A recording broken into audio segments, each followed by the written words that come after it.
Good morning, I'm Chitrakar and these are the headlines of the hour. Prime Minister Pushpa Kamal Dahal scheduled to take the vote of confidence today. 5 ruling coalition partners to lend their support to Dahal.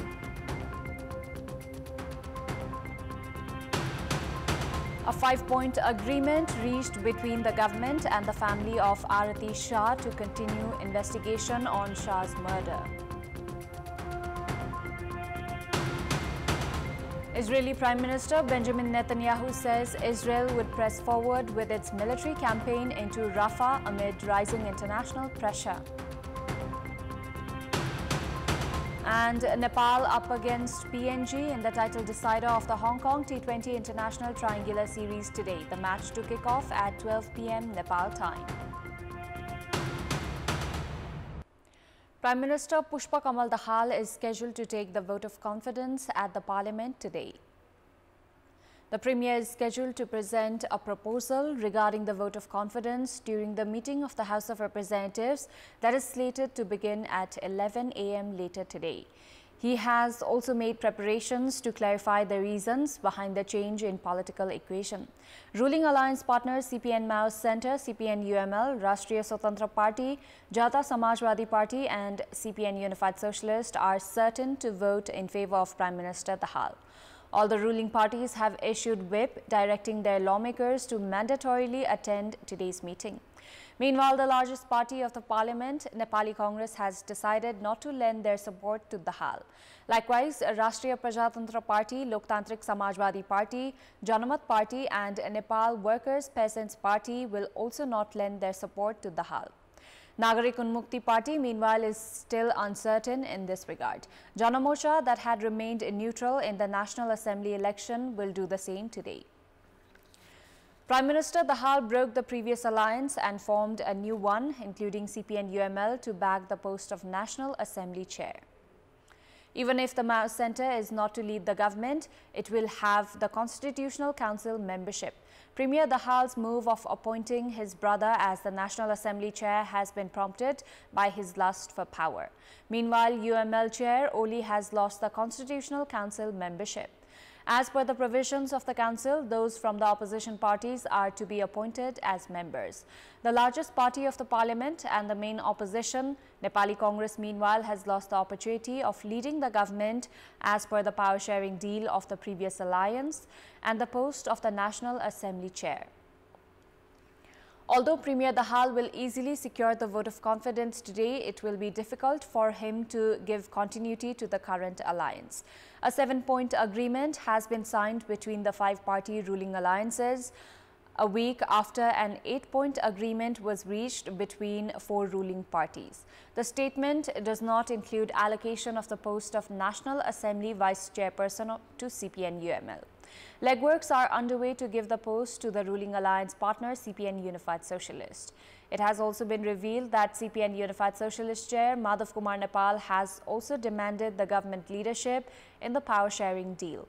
Sources have said that another secret agreement has been reached between Maoist Centre and UML chairpersons about sharing the government leadership. This situation will likely make the Premier's journey of forming alliances more challenging. Narayan Dahal from CPN Maoist Centre has been elected the chairperson of the National Assembly. During the meeting of the National Assembly held yesterday, Maoist Centre candidate Dahal received 39 votes, while 17 votes were cast against him. Vice Chairperson of the National Assembly, who had chaired yesterday's meeting, declared Dahal's appointment to the post. 2 candidacies had been filed for the post. The proposal presented earlier for support for Nepali Congress candidate Yuvraj Sharma was rejected. Sharma received only 17 votes. Maoist Centre candidate Dahal had the backing of CPN UML, CPN Unified Socialist and Jata Samajwadi, while Congress candidate Sharma had support of Nepali Congress and Loktantrik Samajwadi Party. Meanwhile, Rashtriya Jana Morcha that has 1 member in the National Assembly did not participate in the voting process. There are 58 members in the 59-seat National Assembly at the moment. In the meantime, only 56 members participated in the voting process. 1 member of the upper house has yet to be appointed by the President under the recommendation of the government. The public have been fatigued by political parties forming and breaking alliances to stay in power. Now, analysts say it is likely that parties will stop with the trend as voices have been raised at the parliament. During the session of the House of Representatives on 4th of March, after the formation of the new ruling alliance, Chief Whip of main opposition, Nepali Congress, Ramesh Lekhak criticized the practice of forming and breaking alliances. Lekhak even mocked Prime Minister Dahal, saying that if the trend continued for the remaining 4 years of the parliament, the government could change more than a dozen times. Meanwhile, leaders have also begun speaking on behalf of the public that are exhausted with the frequently changing political equations. It should be recalled that the ruling alliance has changed for 3 times in the past 15 months of the parliament. CPN-UML chair KP Sharma Oli, who had been saying he would break the previous alliance, did make it happen, and now Nepali Congress is believed to be doing legworks for the same. Meanwhile, public's hopes of good governance and development has been the least of the priorities. A 5-point agreement has been reached between the government and the family of Aarti Shah to continue investigation on her murder and present further evidences at the court. The agreement had been reached last night between Aarti's family and the government side that included Home Minister Rabi Lamichhane. 22-year-old Aarti was found dead at her house in Thapachok, Janakpur on 21st of May last year. Her family had been staging protests since 1st of June last year, saying that Aarti had not committed suicide and that she was murdered.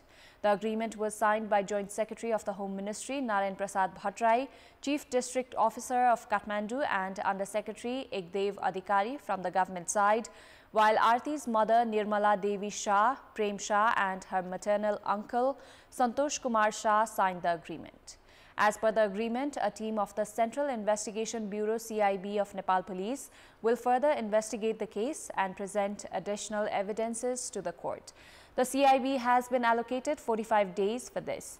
Likewise, the Ministry of Home Affairs will provide required financial assistance to Aarti's family. With this, Aarti's family, who had been demanding justice for their daughter, has withdrawn their protest. Time now for our segment, Public Pulse, where you text us with your opinion. Public Pulse.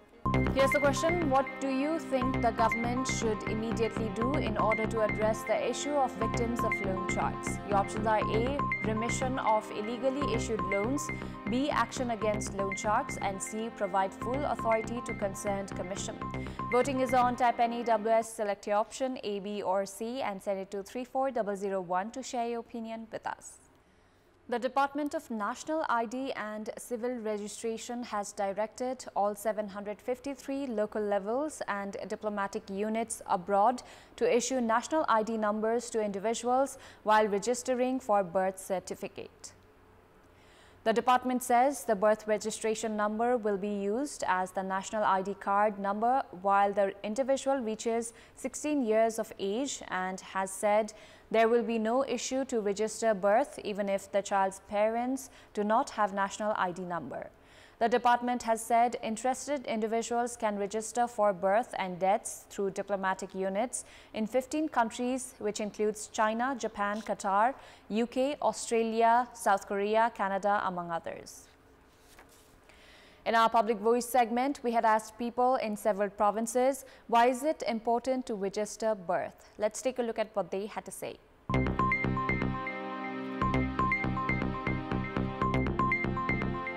बिना जन्मदाताको त केही कामै हुँदैन। फर्स्टमा जन्मदाता बनाउनु पर्छ। बाहिर पनि पठायो भने बाहिर पढाउन पठायो भने त्यो जन्मदातै नै माग्छ। कति छ जनसंख्या भन्ने पनि एउटा पहिचान पनि हुन्छ। कहाँ जन्मेको, कहाँ बसोबास भएको, स्कुलमा एडमिसनको लागि, नागरिकता बनाउनको लागि इमर्जेन्सी हुन्छ त्यो। पहिचानको लागि हैन, हरेक कुराको लागि, अब पढ्नकै लागि भए पनि ती बालबालिकाहरूका अभिभावक कोन हुन् भनेर थाहा पाउनको लागि जन्म दर्ता नभए भने मान्छेहरुको कति उमेर भयो, के भयो थाहै हुँदैन। बालबालिकाको तथ्याङ्कमा पनि जान्छ, ओडाले चाहिँ त्यो तथ्याङ्क पनि राख्छ हैन, कति बालबालिका छन् भन्ने कुरा पनि त्यो पनि जानकारी राख्न सहयोग गर्ने भयो। बालबालिकालाई स्कुलमा पढ्नको लागि अब कहीं अब भनौं जागिर खानको लागि पनि उहाँहरुले सहज हुन्छ। जन्म दर्ता भएन भने अहिले त नागरिकता पनि बन्दैन। हरेक कुरामा तपाईको जन्म दर्ता आवश्यक छ। पासपोर्टहरु बनाउँदा अनि विभिन्न किसिमका फर्महरु भर्दा त्यसैले जन्म दर्ता बनाइन्छ। जन्म दर्ता अनिवार्य रूपमा सरकारी निकायहरूले हैन माग्छ। सरकारी काममा जन्म दर्ता माग्ने भएर मेरो बच्चाहरुलाई उहिले नै मैले जन्म दर्ता गरिसके।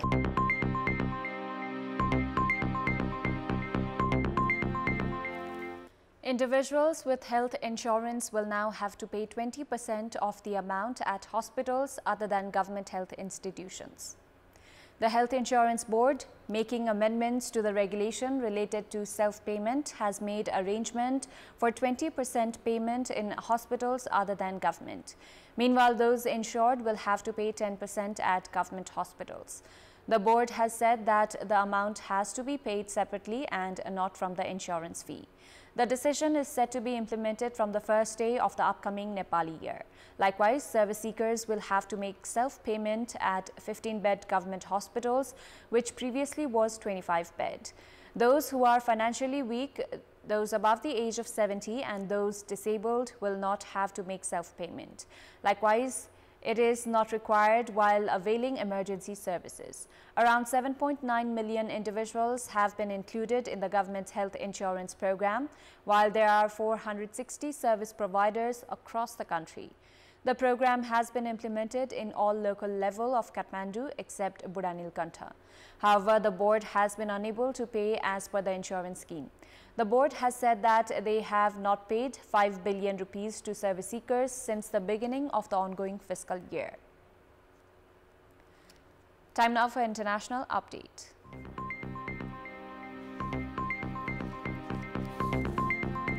Israeli Prime Minister Benjamin Netanyahu said that Israel would press forward with its military campaign into Rafah in the southern Gaza Strip amid rising international pressure.